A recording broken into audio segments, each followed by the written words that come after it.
All right, I got some beautiful shrimp at Roscoe's. Roscoe's got tanks full. I'm gonna try the shrimp again. I got some bigger ones, and I'm gonna free line some, and maybe use a cork, but I probably not. I'm told there's still a lot of bait stealers, so you know, got to deal with that. If it gets too bad, they're big enough where I can eat them, and use some artificial bait. So. What my plan is, I got an east wind blowing. It's going by Henderson Point, launching right there, and fishing all those piers.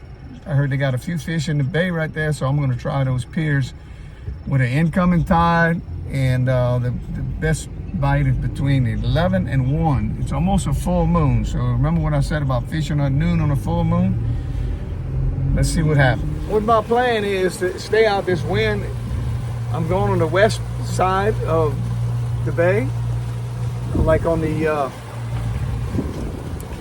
launch by Henderson Point. That's where I launched at, and I'm gonna start just past the bridge and work those piers, and then I'm gonna come back and try the bridge if I have to. But the main thing, and my point is, on a full moon, you want to fish that lunar phase, because it's very important, and they feed at night. So I don't like to come early. I've had so many trips where I go early in the morning, and then by 12 o'clock I'm burnt out, and then I start catching fish. So I always say fish at noon on a full moon. We're gonna stay out that wind. It's not real bad, but the water's pretty on this side. We'll see what happens. Man, that water's beautiful. I think I had a little bait stealer hit it, and then I got this little trout right here. Louisiana, he'd be legal. He's about 13 or 14. First one, but I'm just working these broken piers. The wind's calm, nice. The water's beautiful, green. We'll see what happens. Hopefully I can get some keepers. Well, that didn't work out. I got a couple little small trout by them piers. It's just not, that full moon, man, it's hard to fish on. Tonight's a full moon.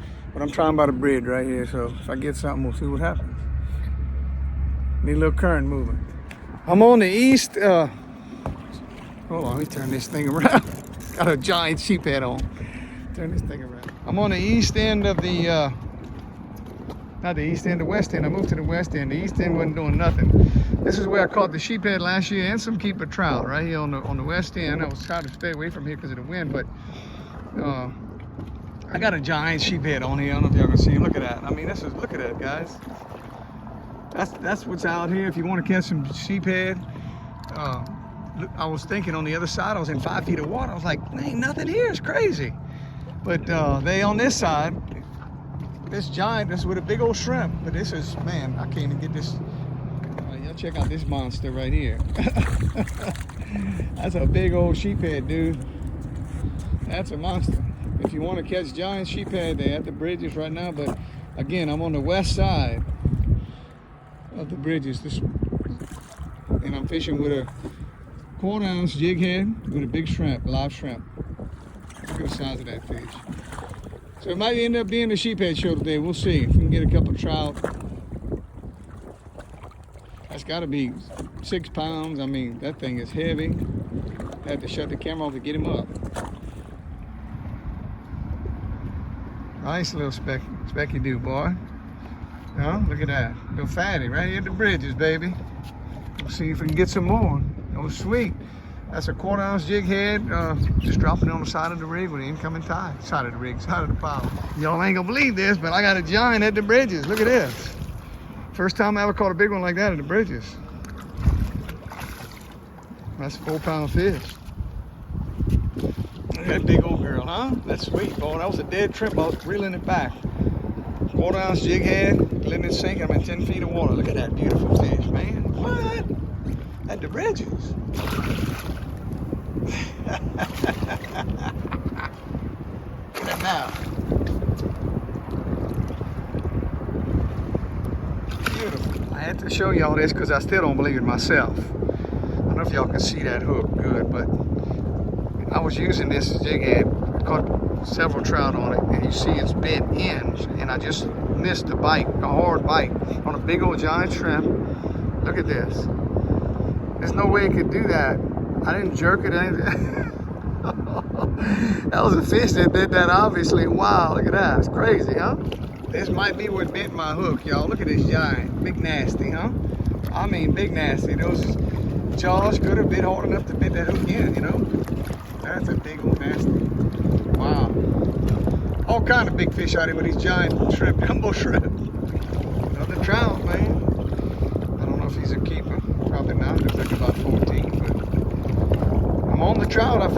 just gotta find them good ones, the keepers.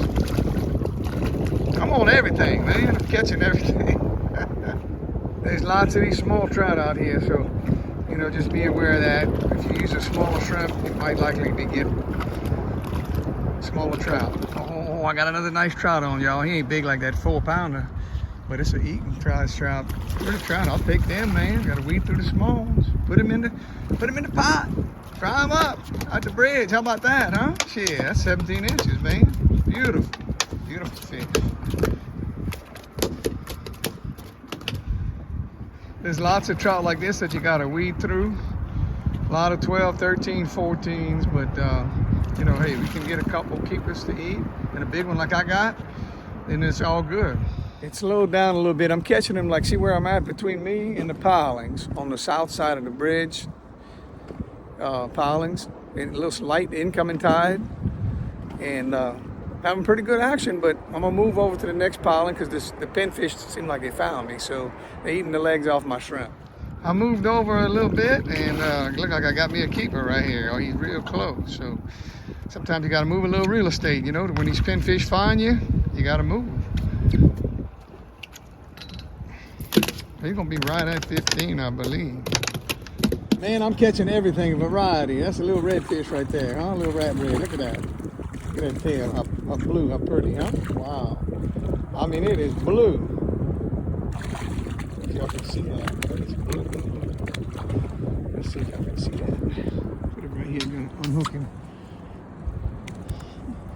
They say that's when they feed, when that tail is blue, but it is pretty. Wow. Come on, dude, slow down so I can show the folks the color of the tail.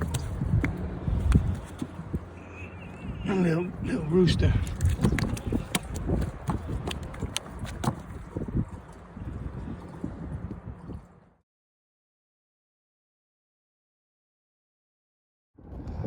Man, look, I thought I had a specky on there.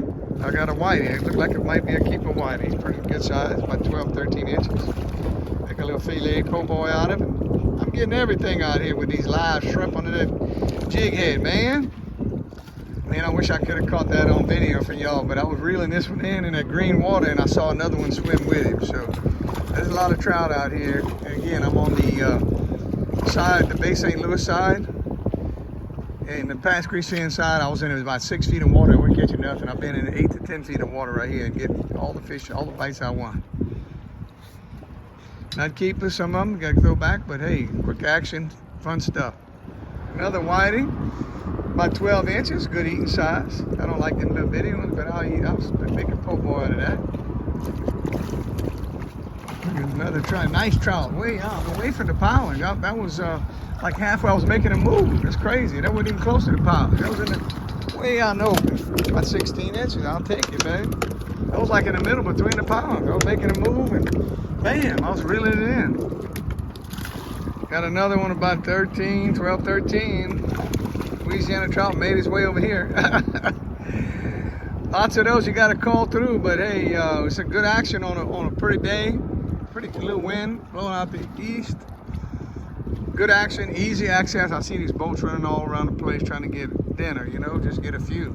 These fish are concentrated around between, you know, a lot of them's in the open right here. I caught that one 30 feet away from the piling. So the last one I caught away from the piling. So don't be afraid to throw away from the piling, but it's got to get down low, not on the top. I don't know if a caulk will work or not, the shrimp won't sink.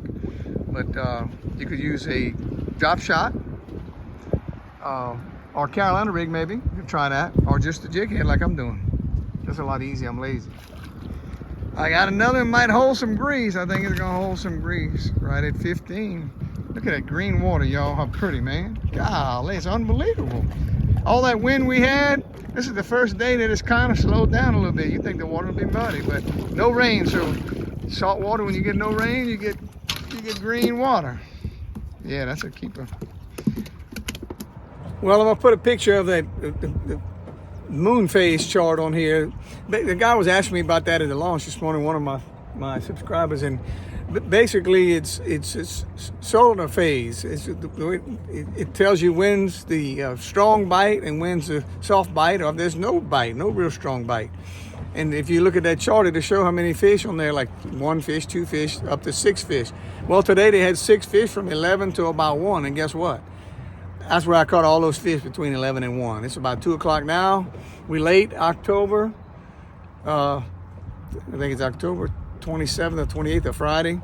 And last year I caught some good fish at the bridge too, just enough to eat and have a good time. And that's all what it's all about, you know. I got a great mess there, got some good keepers, and didn't expect to have that many speckled trout here. I had to change plans because when I try by those piers, that water shallow, I just don't have a lot of luck over there. Not a lot of tide today, so I got where the tide would move a little bit and caught these fish. So see you next time. Tell your friends about Tommy V's channel. Keep on fishing, baby.